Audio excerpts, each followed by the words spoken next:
सुने हमर काकी जेठी गावे तोर समाज कोई की भेलो नुनी कोई किया विधि धिया नहा जान हम देली मोर हासी खुशी बिहा भेली बापे को बेटी जाय ससुर घर माई से हम जाबो ससुर घर ए माय बेटा बेटी जन्म ले हबे के गरबे बेटा हाजरो हो घरे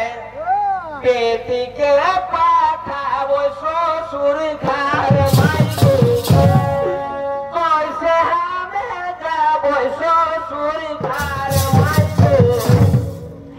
कैसे हमें जाबो ससुर घर कोई है बिहार मोर भेलो बेटी कोरब हमें लेखा बोरी और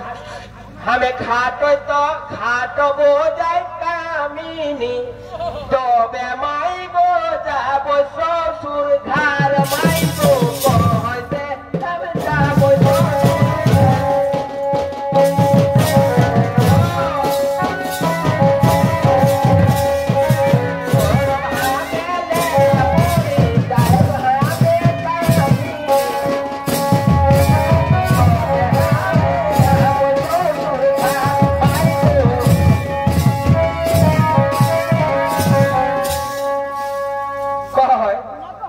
करीब करीब